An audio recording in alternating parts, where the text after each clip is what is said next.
मी जो 70-75 वय आहे माझं.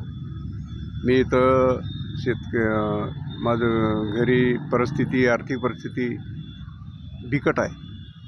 मी इथे येऊन उपोषणाला बसलो आहे. बरेच वेळ निवेदन दिलं आहे, येऊन भेटला. 2000 अशी कोणती घटना घडली तुमच्यासोबत म्हणजे जे आज तुम्हाला उपोषणाला बसण्यास भाग पाडले? का माझ्या शेतात ते येऊन पेरणी. ते कोण आहे? विश्वनाथ हनुमंतराव रामेश्वरी अरविंद काशेगावे, विश्वनाथची मुलगी आहे हवळे.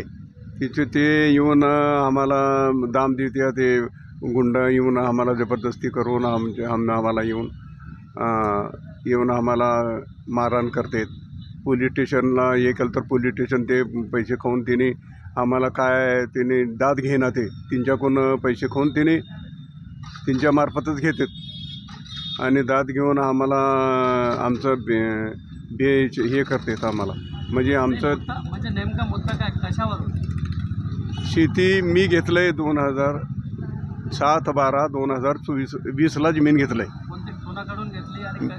मी घेतलं आहे सरोजिनी गुणवंत कारभारी जेवळी, उत्तर जेवळी, त्यांच्याकडून जमीन घेतलेलं आहे. मग त्यानं विकून त्यानं 7वा-8वा नंबर आहे माझं घ्यायचं. ते संबंधच नाही तिथं. 7-8 लोकांनी पहिले घेतले होते? घेतले. मी 7वा नंबर आहे माझा. हां. मग जमीन घेऊन त्यानं म्हणतं की आमचंच आहे, हे आहे. त्यांच्या नावानं काय बी नाही, काय नाही. तिच्या नावानं जमीन नाही, जायदाद नाही, काय बी नाही तिच्या. काय नाव त्यांचं पूर्ण? विश्वनाथ हनुमंत हवळे, राहणार उत्तर जेवळी, तालुका लोहारा, जिल्हा धाराशिव. तर तिच्या नावानं काय बी नाही, 7-12 नाही, काय बी नाही. उगाच फिर येऊन ते बायामार्फत कुणाला तर गुंडगिरी घेऊन तिच्या मुलीला घेऊन येत आहे. ते मुलीला बी घटस्फोट दिलेलं आहे. ते मुलगी सोडून दिलेलं आहे नवरा तिचं. नाही, आता तुम्ही हे सांगा, तिथल्या कलेक्टर साहेबांशी तुमचं बोलणं काय वगैरे झालं का? झालंय. तलाठी दिलं आहे आम्हाला, 7-12 दिलं आहे, हे करून दिलं आहे, फेरफार करून दिलं आहे, सगळं दिलं आहे. संबंध नाही तसे. महसूल कसं काय संबंध नाही. तर तुम्ही तिथं बसायला पाहिजे होतं ना कलेक्टरसोबत. बसलो तर तिथं जाऊन सांगितलं. त्यानं जाऊन असंच करताय हमेशा. काय तर जाऊन असंच आहे, जबरदस्ती न करता जाऊन शेतात आलं तर. तुम्ही कलेक्टर साहेबांची काही चर्चा वगैरे, पत्र वगैरे दिले का? दिले की दिले. उपोषण वगैरे केलं का तुम्ही? केलंय. जाऊन सांगितलंय तिथं, जाऊन हे केलंय, जाऊन हे दिलेलं, निवेदन दिलंय. काय तर 100-150 निवेदन दिलं सगळं. तर त्यांचं काय म्हणणं आहे? त्यांचं काय बी नाही. त्यांनी काय म्हणते, त्यांचं म्हणणं काय बी नाही. त्यांनी काय म्हणले नाही तर काय नाही. ते नेहमी हे आमच्याकडून सांगते. त्यांनी काय हे नाही. साहेबांनी, तहसीलदार साहेबांनी काय सांगितलं, काय उत्तर दिले? त्यांच्या आमच्या नावाने दिली त्यांनी संपूर्णच. काय बी नाही त्यांचे दोष, काय बी दिलेले. परंतु हे पोलीस लोक खाऊन त्यानं हे करून मध्ये. इथं बसण्याचं काय म्हणजे तुमचं कोणतं असं म्हणजे बसण्याचं कारण काय? विभागीय आयुक्त कार्यालयासमोर बसण्याचं कारण काय की त्याने पोलीस लोक त्यांना स्पोर्ट करतात. त्या हिला रामेश्वरीला, विश्वनाथ. तुम्ही काय तुमचे जे डॉक्युमेंट आहे, कागदपत्र, तर ते तुम्ही सांगितलं दाखवलं नाही? दाखवले संपूर्ण दाखवलं. पोलीस ठाण्याला दाखवलंय, सगळं दाखवलंय. माझ्या नावा नाही पूर्ण.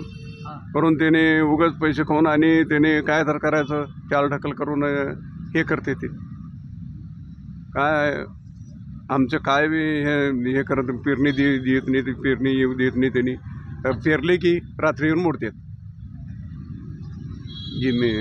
शेतातला रात्री येऊन मोडतात. तुम्हाला किती मुलं? मला 2 मुलं आहेत. ते काय करतात? हे काय तर मालमजुरी करते. तिकडं नोकरीला आहे, तिकडं प्रायव्हेट नोकरी आहेत, दुसरीकडे आहेत, बाहेर आहेत. त्यांनी पुण्याला एक आहे थोरला आणि लातूरला एक आहे. अच्छा, एक सांगा मला, तुमचं मागणी मान्य न झाल्यास पुढचं पाऊल कोणतं आहे तुमचं? आता आम्ही आत्महत्या करून आम्ही इथं न झालं तर आम्ही सहकुटुंब घरचे आहे. त्यांना तब्येत चांगली. माझं सुद्धा हार्ट हृदयविकार झालेला आहे. मला अंगात काय शक्ती नाही, का नाही. मी आजारी आहे सध्याला. बिनविला येऊन बसलं आहे मी इथं. चक्कर येऊ लागली आता सध्याला. मी सकाळपासून जेवण नाही तर चक्कर येऊ लागली आहे.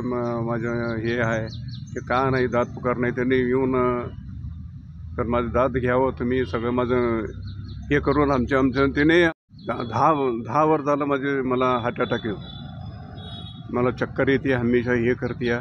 मग जरा मला काय दात पुकार न झालं तर मी पोलीस ठाणा लोहारा, तालुका लोहारा, जिल्हा धाराशिव किंवा SP ऑफिस उस्मानाबाद धाराशिव इथं मी, आणि इथं विभागीय कार्यालय, आयुक्त कार्यालय औरंगाबाद धाराशिव यांच्यापुढं मी आमरण उपोषण बसून माझा जीव माझं कंटाळा आला मला आता सध्याला.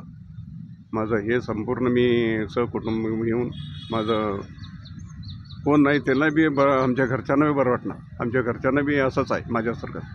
त्यांचे वय काय तर तुमचं 60. संपूर्ण नाव सांगा. अमीन इब्राहिम शेख, राहणार. राहणार येणेगूर, तालुका उमरगा, जिल्हा धाराशिव. धन्यवाद.